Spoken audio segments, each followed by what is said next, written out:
I'm very happy to welcome you to this event, the launch of the Unstereotype Alliance National Chapter in Mexico. My name is Sarah Denby. I'm head of the Unstereotype Alliance Secretariat at UN Women. And for those that aren't familiar with us, the Unstereotype Alliance is a thought and action platform that seeks to eradicate harmful stereotypes in advertising and media content. Convened by UN Women, our membership spans multinational private sector brands and creative advertising networks, industry associations, awards festivals, media companies, INGOs, and social change consultancies. We all share a common objective: to use advertising as a force for good in the pursuit of gender equality. Over the next hour, we look forward to telling you more about the work of the Unstereotype Alliance. We will share the latest findings from our landmark research into global attitudes towards gender equality, which informs our work across the world. And we will leverage this very auspicious occasion of the Generation Equality Forum in Mexico City to officially launch our latest national chapter of private sector activists and advocates here in Mexico. We are delighted to be joined by the Executive Director of UN Women to mark this moment and to make an announcement on behalf of the Global Alliance in honour of the Generation Equality Forum. But first, a little more about the Unstereotype Alliance. Stereotypes are a pervasive and destructive force that create a real barrier to progress in every society, particularly when it comes to gender equality. But often the problem is not seeing the problem. So I'd like to start with a short video that explains why the Unstereotype Alliance exists. Thanks, Mario.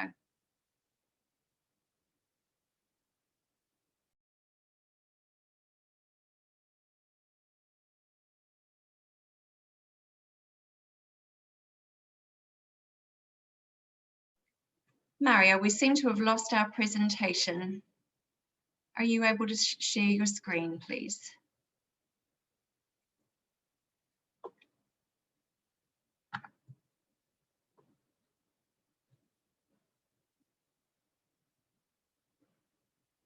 No?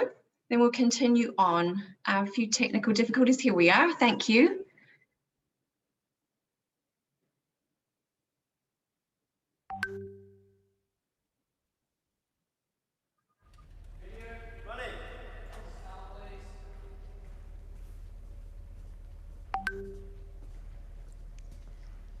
My name is Ben, and I'll be playing Useless Dad. Receptionist. Mother. Mother. Corner shop man. Can you do it in an Indian accent? Full shebang. He wants the paper as well, huh? No? Why not? Mr. Jones's office. Hello. 90. Okay, yeah. Quick wash. We've got pink sheets.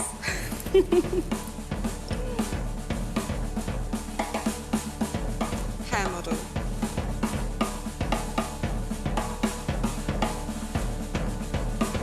Can you be a bit happier? Back a bit. Happier than that? Further. I'm right by the wall. Perfect. Sorry, what do you want me to do?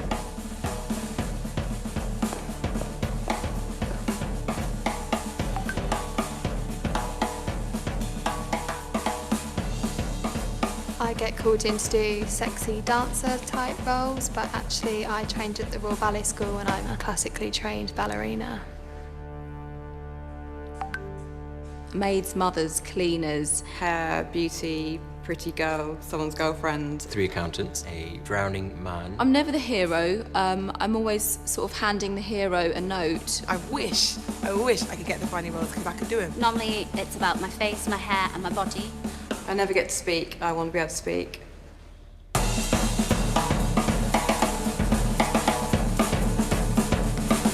I'm a fabulous, awesome black woman. I've never played a role like that.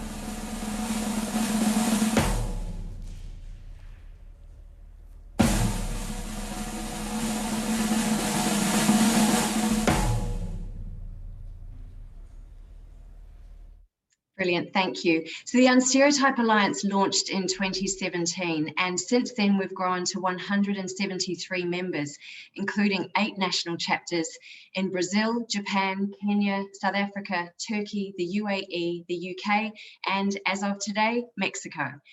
As we're convened by UN Women, we leverage the unrivaled footprint of the UN's 193 member states to foster what we call a global approach. So we have a shared global vision with a local focus. And we focus on advertising and media for 2 reasons. The first is when we look at society and think about what influences our view of the world, advertising and the media play a powerful role in shaping the world we imagine for ourselves and for others. It's a far-reaching ecosystem that's always been about influencing behaviour, whether it's the dishwashing liquid we buy or the car we drive or who we vote for. And in this way, advertising also influences social attitudes and our values and beliefs. So with that dynamic comes an immense potential for positive portrayals of all people that can really influence social change. But secondly, from a business perspective, we have a long way to go. In a global study, almost half of consumers, 45%, still see sexist ads that offend them. 63% of women don't see themselves represented in most advertising. And when we consider that 70% of brand purchasing decisions are made by women, surely most advertising is leaving money on the table by not engaging with this powerful consumer group as well as it could. On the upside, research here in the USA found brands that deliver progressive ads achieve a higher purchase intent of more than 25% for all consumers and 45% for women only. When we look at the emerging generations of consumers, 73% of millennials and 72% of Gen Z seek out brands with purpose and will pay extra for products from companies dedicated to social and environmental change. We know these powerhouse generations expect brands to communicate their social purpose and to deliver on it, and they will move their spend accordingly. So eradicating stereotypes from advertising isn't just a social responsibility, it's now a business imperative. Our global membership of 173 private sector companies understands that imperative.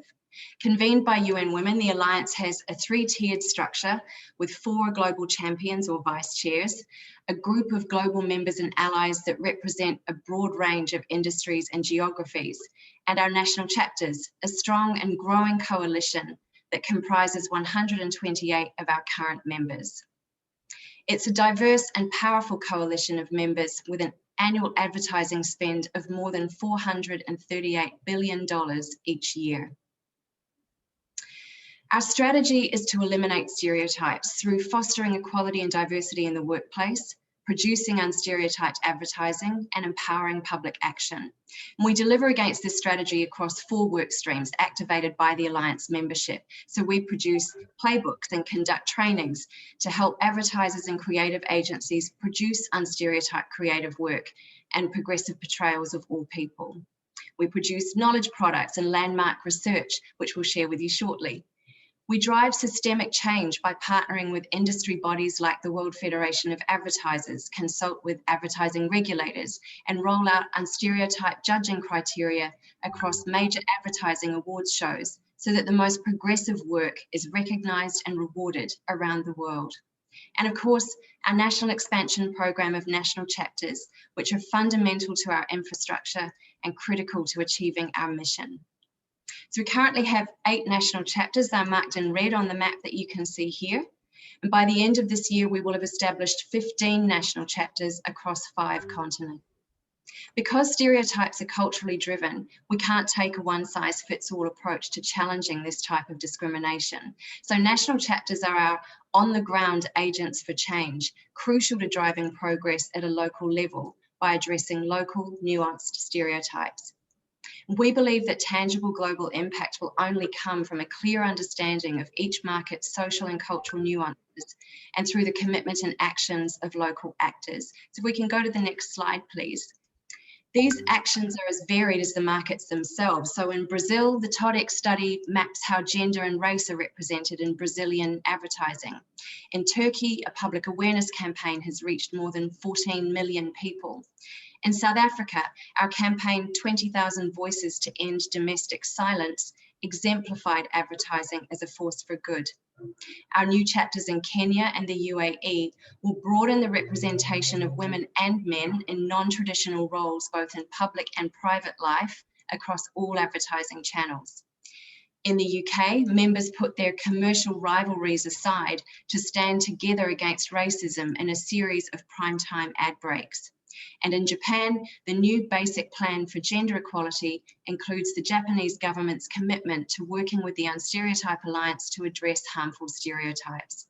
So this is just a flavour of the power of private sector partnership and the influence of the advertising industry when we collaborate and fight together for gender equality and lasting change. If we can go to the next slide, please. In each national chapter, we strongly encourage the use of data as well as local knowledge to inform our work, to define strategic priorities in each market, and to track our progress. In 2018, we began a landmark study with Kantar into attitudes towards gender equality across the world. 10 countries were surveyed on their beliefs about gender, and this study was made possible through the support of Unstereotype Alliance members AT&T, Johnson & Johnson, Procter & Gamble, Unilever, and of course Kantar, and you can find last year's report on our website. Over the last year, despite COVID, we completed a second phase of research into 10 more countries, with Mexico among them. So although the data is not yet publicly available, I'm delighted to welcome Rosie Hawkins, Chief Offer and Innovation Officer from the Insights Division of Kantar, to share a sneak peek into the findings. Rosie, welcome, and over to you. Thank you so much, Sarah, and hello everybody. I am immensely proud to be part of the Kantar team delivering this study and to be able to present some of the initial findings of the 2020 data to you today. They are preliminary results because we are still wading our way through a mountain of data. Next slide, please. There is a huge amount of data. As Sarah has said, the study was first conducted in 2018 in 10 countries, and it was repeated in 2020 with the original 10 countries and the addition of 10 more. We did manage to complete all the fieldwork in all of the countries, despite the considerable challenges that COVID-19 placed on our ability just to access people, to interview them and to have these important conversations. But we all firmly believe that this study is made even more important because of COVID. COVID has drawn attention to the inequalities that exist in society, and that's something I will touch on a little bit later. Next slide, please. The study covers 7 topic areas, and in each we explore the extent to which women have equal rights to men. So we cover healthcare, education, marriage and family life, personal and financial control. That includes access to property, the ability to own property. It covers work and employment, leadership and participation, and things around safety, violence and harassment. Now, I haven't possibly got time to do justice to all of this today, so I am just going to give you a little bit of a sneak peek. Next slide, please. Before we dive into some of the specifics, we do at an overall level see a strong consensus that gender equality is considered essential for a country's future success. And what you see here, 91% believe that more respect for women's rights across all areas is important for their country's future success. That is consistent with the data that we saw in 2018 as well. So we do see this overwhelming belief that gender equality is a good and important thing. But the purpose of this study is not to take that at face value. The purpose of this study is to explore what lies beneath those overall statements, to shed light on the existence and magnitude of the underlying and harmful gender stereotypes that reveal just how far away we are from gender equality. and to identify the barriers that will continue to block our progress towards a fairer society unless we continue to take decisive and progressive action. So on the surface, we see a strong and positive agreement around equality in all areas: healthcare, education, equal pay, business, and politics. But let's delve a little bit deeper. Next slide, please. Because we do quickly reveal hidden bias. On this slide, we're looking at the extent to which different statements apply to men and women. So on the left-hand side of the slide, if we take those first two bars, in the darker blue, we have 50% of people believe that most women have access to good basic healthcare. And that's versus, so 51% that women have access to good healthcare. And we see a very similar number, 50% for men. So we really do get parity on this level. But as you can see across the other areas, we start to see a gender gap opening up. And we start to see that men have more access to services or more access to opportunity than women do. The gaps are smallest in education and healthcare. And we also saw that in 2018. We saw, particularly in healthcare and education, that it's income levels that have the greatest effect on access to those opportunities. So it's income rather than gender that influences your ability to access education, your ability to access healthcare. But there is a little bit of a difference on education. And when we get to all of the other areas, we start to see that gender gap widening. So on elements around control, the control that women have over their lives, quite a significant difference there, 12 percentage points between the control that women have versus the control that men have. And in particular, anything that relates to the workplace, the ease of being hired as a skilled worker, anything around economy, so control over personal finances, ease of buying property in one's own name, and also politics. We see the gender gap widening and widening significantly. And let's be clear, that means that we continue to have men dominating hiring decisions, lending decisions, policy making. And so it's more likely that we protect the status quo unless we make change. We're going to delve into this slide in a little bit more detail now and have a look at the difference in that age gap, that gender gap, sorry, by age. And on this slide, we see the lower lines are both men. So there's a dark line at the bottom, which is men aged 35 to 55, and then a slightly lighter line above that, which is men aged 16 to 34. And we're looking at the gender gap across each of those areas. And so what we see here is that there is less awareness of the problem amongst men, and particularly amongst men aged 35 to 55. So precisely those people who are more likely to be in positions of authority.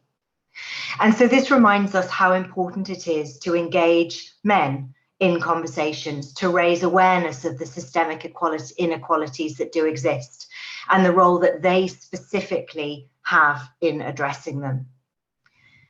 The gender gap is very aware. Younger women in particular, the top dark blue line there in bold, that's women 16 to 34. They are very aware of the gender gap. And they can and are advocates and they are drivers of change, but they can't do it alone. They're battling against deep-seated beliefs. And that is what this study in particular surfaces. So let's look at that a little bit further on the next slide. When we get into some of the attitudes, we see, for example, here that 40% of people, that's 4 in 10, agree that it's natural that men should earn more than women. Now, that's in part driven by a smaller proportion, 23%, who believe that men should be paid more for women, even for the same job. Now, that is at a lower level, but it's still there. What is also playing into this idea that men should earn more than women is about opportunity. There is a sense here that men, not a sense, there is data here. 34% believe that men are better suited to business executive type roles than women. and that the lower paid roles, secretarial, administrative, cleaning jobs, services, are better suited to women. And I think it's important to point out here that we've already seen the consequences of this during the pandemic.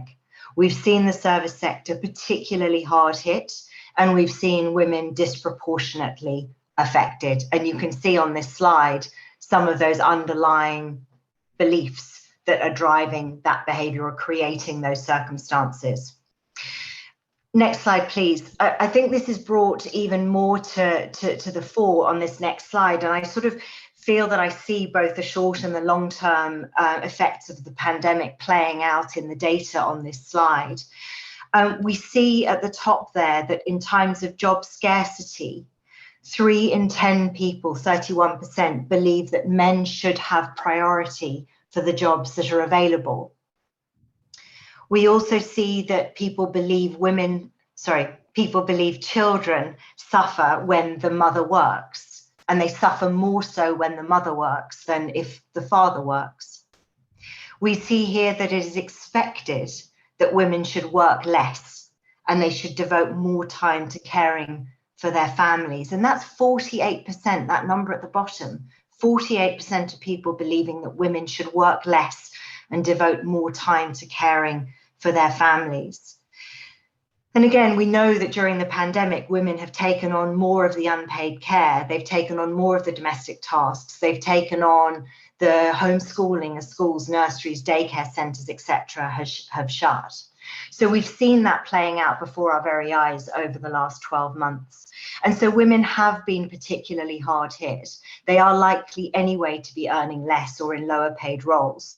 And so their careers are often the first to be sidelined if more time needs to be devoted to childcare.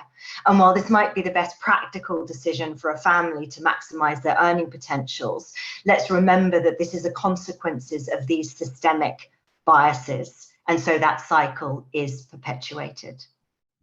So how do we challenge these beliefs? Next slide, please.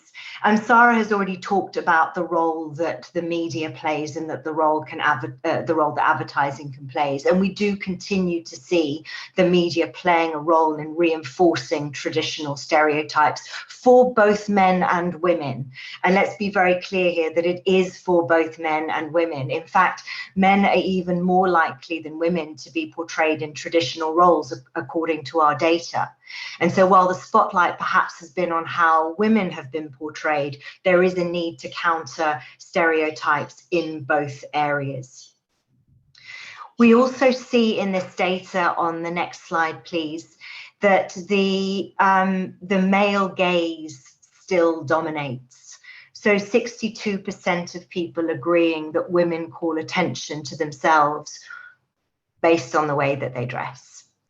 And 1 in 3 deeming it appropriate to comment on a female colleague's appearance in the workplace. So we see these carried into all aspects of people's lives. We see it in the workplace. And on the next slide, we'll see that perhaps unsurprisingly, this translates into women not feeling safe, and not feeling safe particularly in public places. Safe here is defined as free from physical, mental, or emotional harm.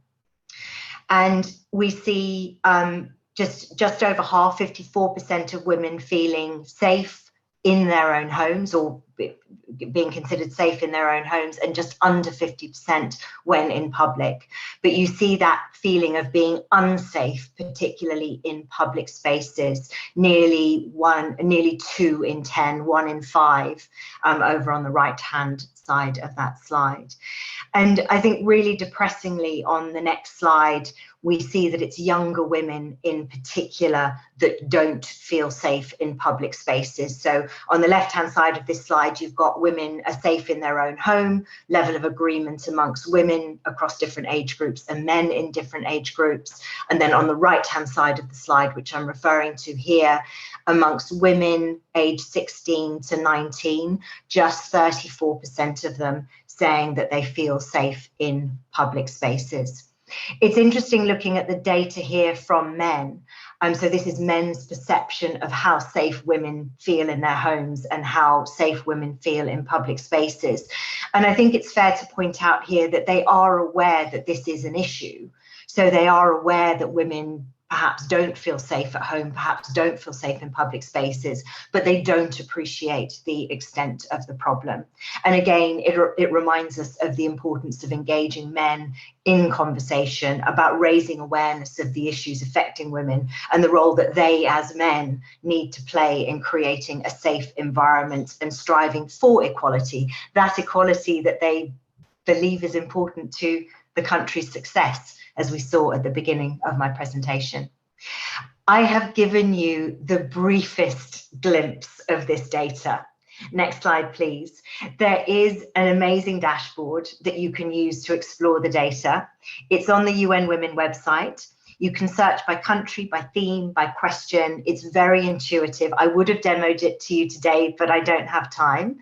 But there is lots of great data there, and we are still plowing through the 2020 data, and there will be much, much more that we can make available to you. But in the meantime, I strongly encourage you to take a look at the dashboard, to have a look at the data that's there, and to use this evidence base to inform your thinking and to inform your policy work. Thank you so much, and I'm going to pass back to Sarah. Thank you, Rosie, so much for that presentation. Some fantastically valuable data there and some sobering insights that confirm there is still much to be done. For the Unstereotype Alliance, the Gender Equality Attitude Study provides culturally specific insights that enable marketers and advertising creatives to shape messaging and to change traditional narratives. We know this can play a really proactive role in challenging social norms and discrimination, which in turn expands horizons of possibilities for men and women, girls and boys all over the world. So this is the approach we've taken with each national chapter to inform our work on the ground, and now to explain the strategic priorities that we will focus on in Mexico and to introduce the 9 fantastic new members who will help get us there. I am happy to introduce you to Belén Sanz, UN Women's representative at the Mexico Country Office. Belén. Thank you so much, Sarah, and it's really a pleasure to be with all of you this afternoon in the context of the Generation Equality Forum with our executive director who honored us with her visit to Mexico, with all our Mexican partners. It's really a pleasure to be here and to come to this moment, and to everybody who is our partner in Mexico and globally and who are really stepping up their commitment to gender equality. I really want to, first of all, thank and recognize your commitment to join to this initiative, to Sergio Lopez from AVE, to Ignacio González from Chedraui Foundation, to Aura Díaz-Leal from Diageo, to Roberto Fraga and Andrea Davila from Mars, from PepsiCo, Hernán Tantadini and Alina Hernandez, from Publicis, Dolores Pachote, from Sony Music, our friend Roberto Lopez, from Unilever, Lila Lopez Negrete, and from WPP Group, Polo Garza, Polo Que Gusto, and everybody else who's joining us today. I will just very briefly highlight how excited we are that we come to this moment, because as we've shared in the path towards subscribing this national chapter, we've recognized together that the private sector is a key partner to really transform gender stereotypes, to transform the work force in the country and globally, and therefore the importance of the private sector to really put their efforts into this joint venture, which is gender equality. We are very clear as well that the advertising sector, it has a pivotal role in generating sociocultural transformation, in helping us to transform the stereotypes that actually reproduce inequalities, as the studies have been showing us. Rosie already shared some data which are telling us that, for example, in Mexico, 49% of the people believe most women have control over their lives, against 66% that believe most men have control of their lives. Or, for example, that 24% believe it is easy for most women to run for elected office, compared to 55% that believe it is easy for most men to run to elected office, among other data that these studies have been compiling. That is critical in terms of the changes that we want from a stereotype. And I'm delighted in this regard to present the founding members of the Unstereotype Alliance Mexico chapter that will be launched today.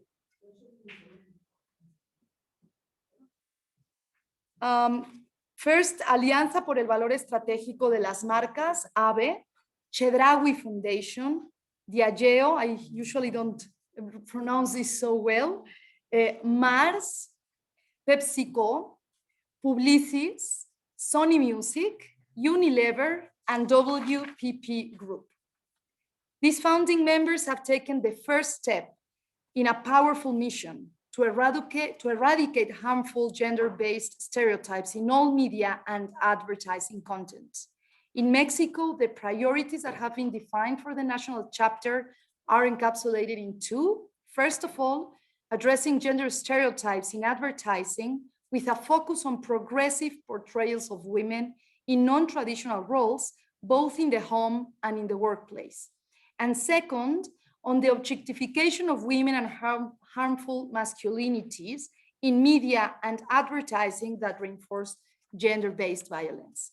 These priorities have been chosen based on the data we have been compiling, including the fact that 100 spots from national television channels were analyzed and around 50% of them reproduced negative gender stereotypes regarding the role of women in public and private spaces. So to conclude, we are very happy that in the context of this very important Generation Equality Forum, our partners have stepped forward, are being part of this national chapter, and we hope that together other companies and other members of this publicity sector step forward and join this collective effort. Thank you for your commitment, and we hope to see great results as part of this alliance. Thank you very much. Belén, thank you so much.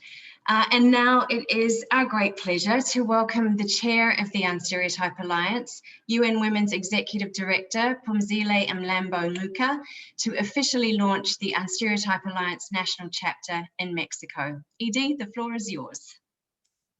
Thank you very much, and I'd like to greet our established and new members of the Unstereotype Alliance. Thank you so much for the founding members, and to Rosie Hawkins for a very insightful presentation of the Mexico results of the Gender Equality Attitude Study.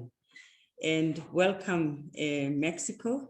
It's lovely that your launch is happening at the time when we have generation equality in Mexico. We will forever remember you as one of the chapters that made Generation Equality Forum in Mexico exciting.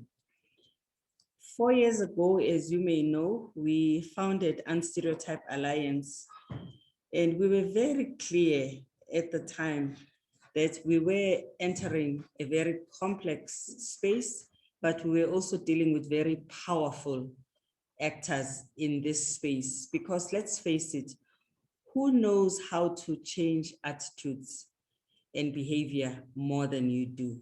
None of us actually have the experience and the training to do that. What stops gender equality from evolving in the right direction in many countries?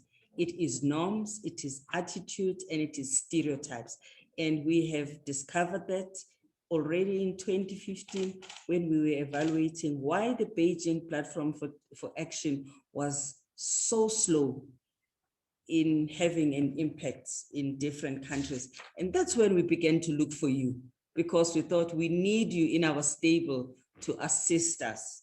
So you are a really valued partner and member of UN Women family, because you have unique skills to assist us in one area that is really difficult.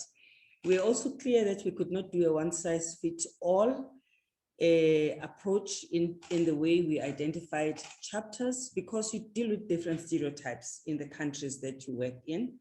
We also made a strategic choice of having a chapter-led growth model and expansion program, so that you can bring the flavor of your country and make then the total global Unstereotype Alliance family a truly global, reflective of the different tendencies in the world.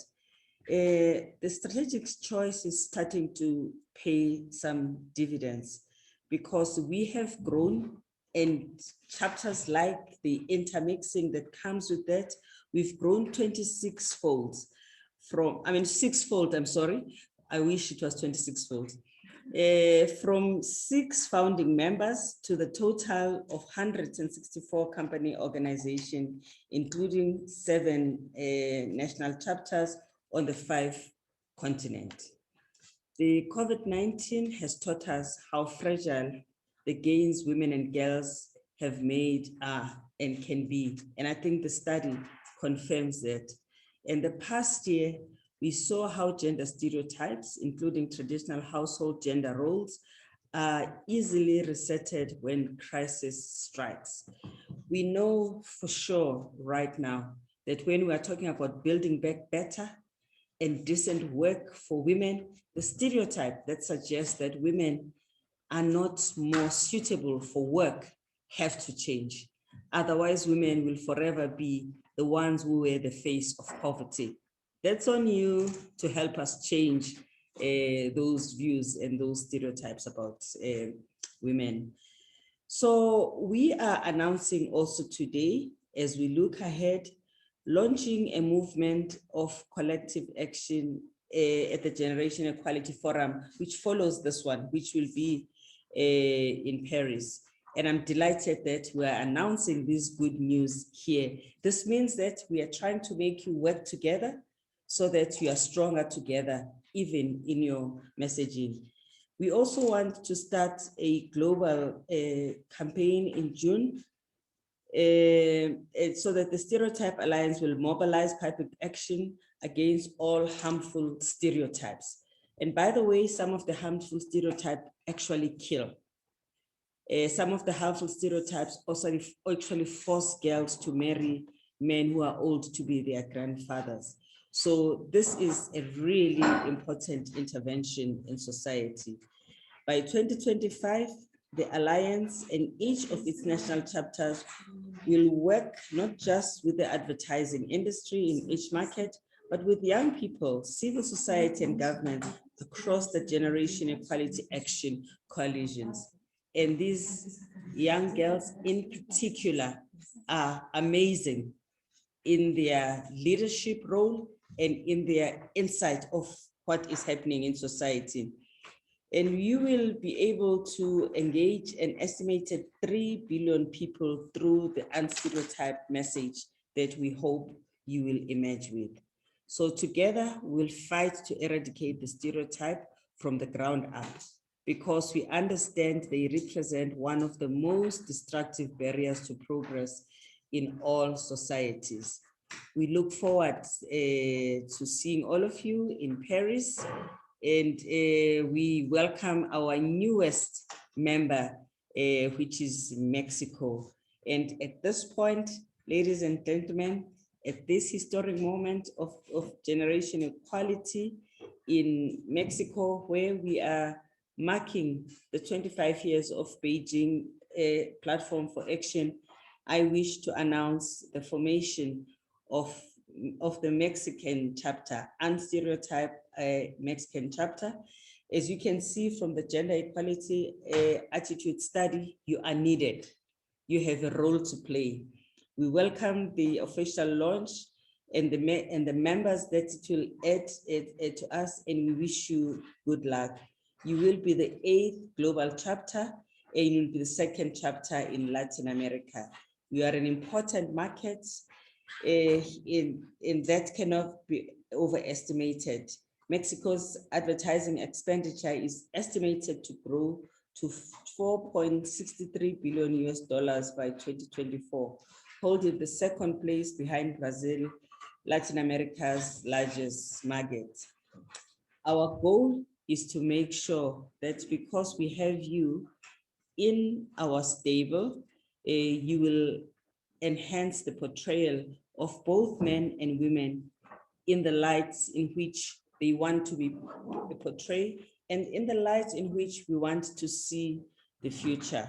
And as I conclude, I wish to let you know that Generation Equality will rely on you to guard against generation equality, also portraying stereotypes. So you can also watch on us to stay the course. Thank you.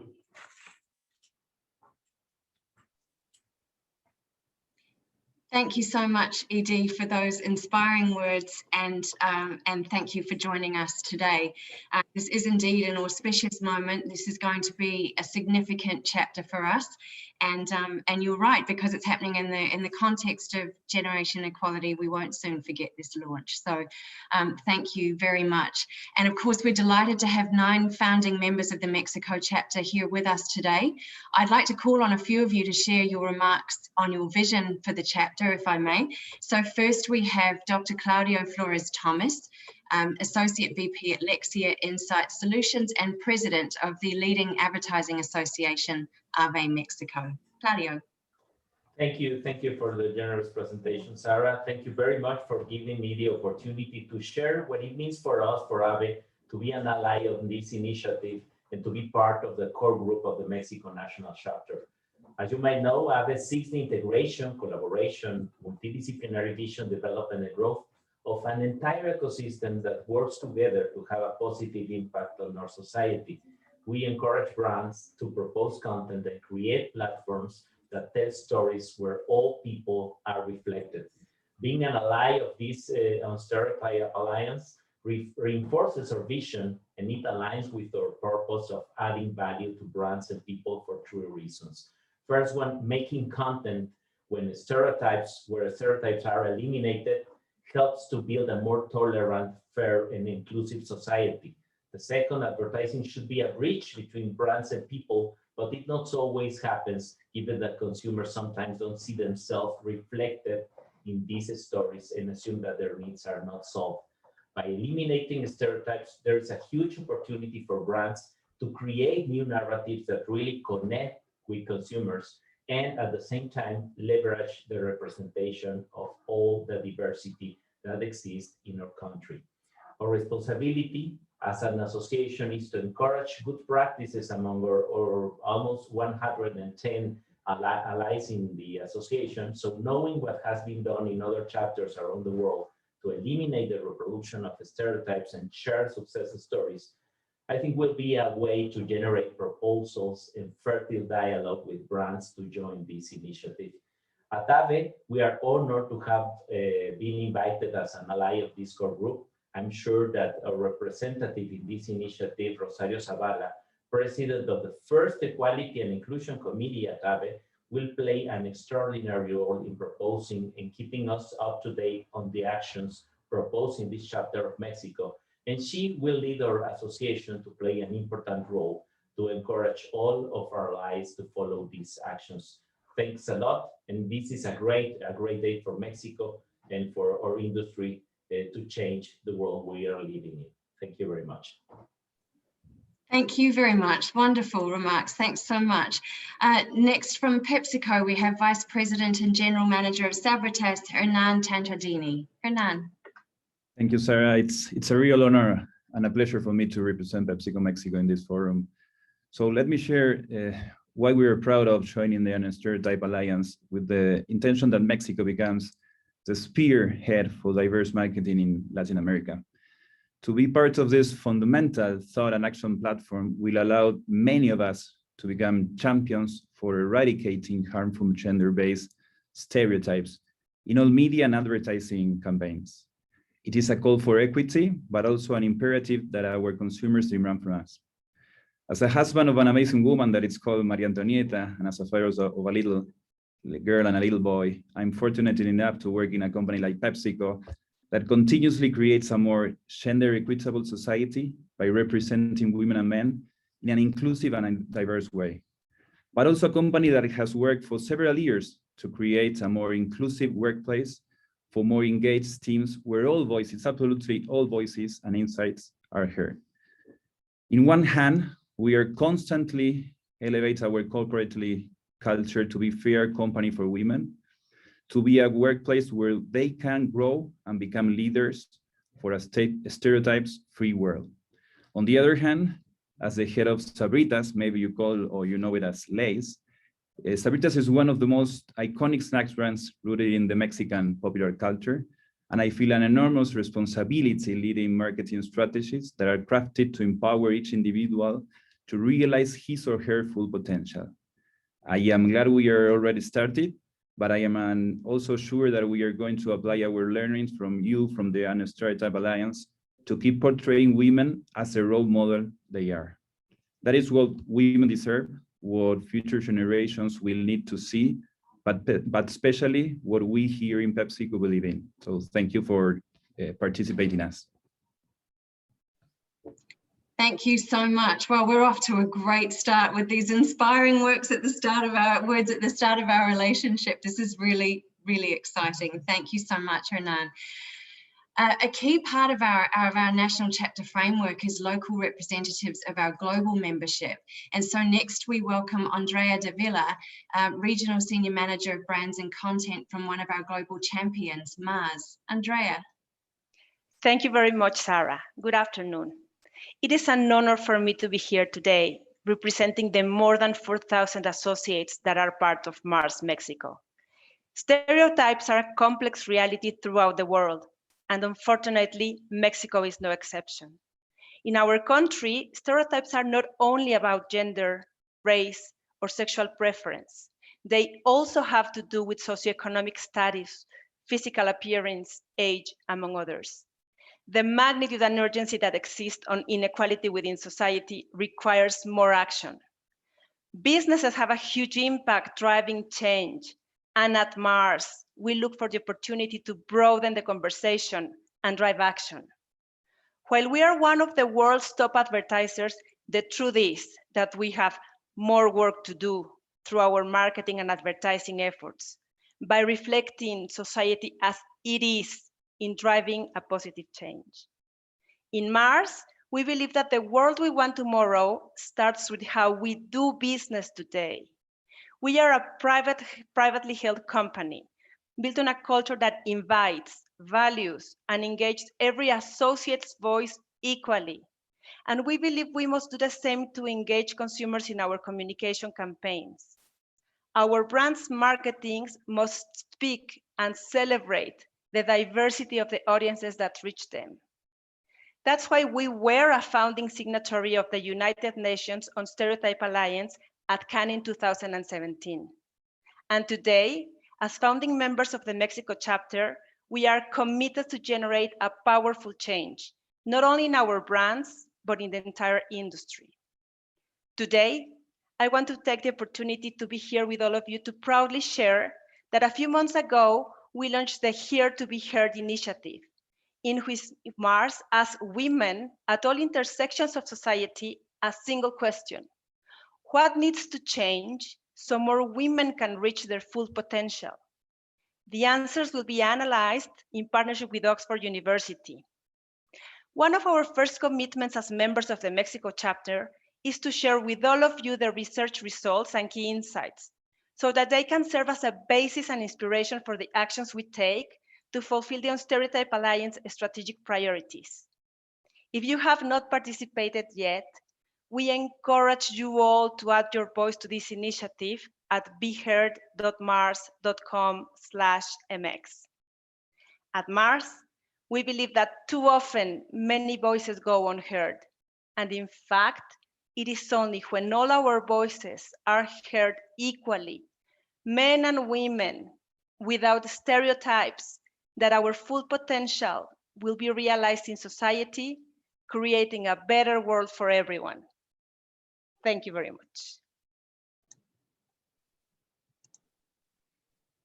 Thank you so much, Andrea. And the Here to Be Heard campaign is indeed a wonderful initiative. And I think the generosity of your offer to share those results with members is a very early sign of the wonderful collaborative spirit that we enjoy across our membership. So I thank you for that. And we're excited to see the results of that initiative ourselves. Thanks so much.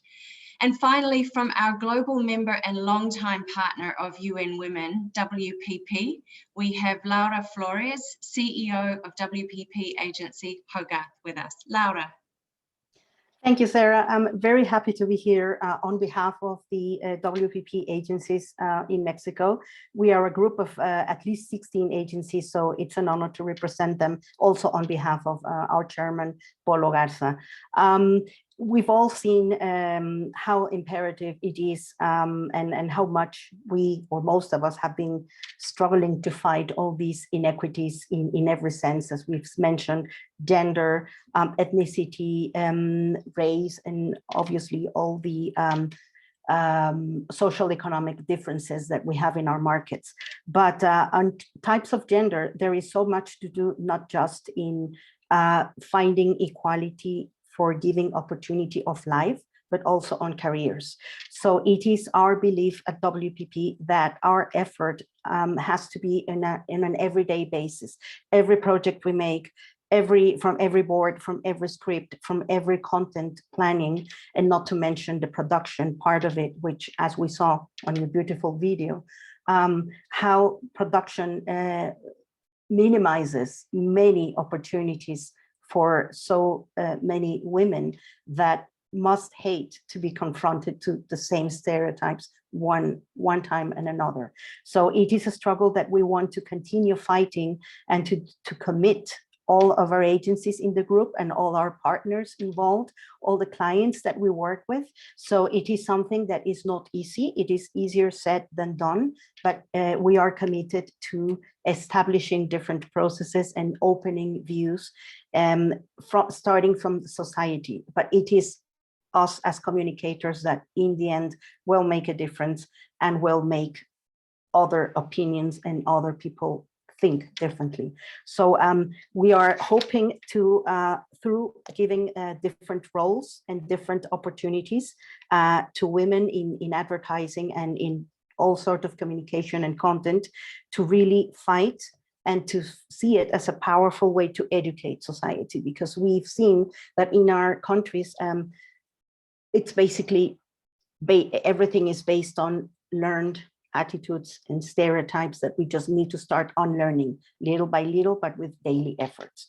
So we are committed to that and throughout all of our agencies. So we really thank you for the opportunity for us to be part of this. Thank you. Of course, thank you so much, Laura, for those wonderful words. And I think you've hit on a really key issue that that we do focus on. You're right. Unconscious bias and stereotypes can enter any part of the creative production process, and it's sharing and learning together and sharing best practice as a membership that we strengthen the collective. So we're really excited to be working with you in Mexico, as well as WPP all over the world. Thank you all so much for your thoughtful and inspiring comments.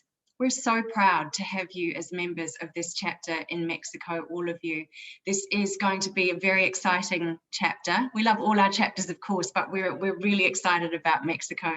And it will be so wonderful to see the impact that we will have together and the change we'll make together. So thank you all so much.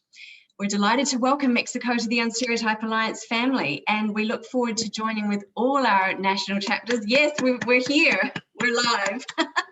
And we look forward to joining with all our national chapter members at our Global Summit in May, and then at the Generation Equality Forum in Paris. So thank you all, and for our audience who have joined us today, thank you for your time and for your interest. Stay safe, do enjoy the rest of the forum, and I will now declare this session closed. Thank you all so much. Have a good afternoon. Thank you. Bye-bye.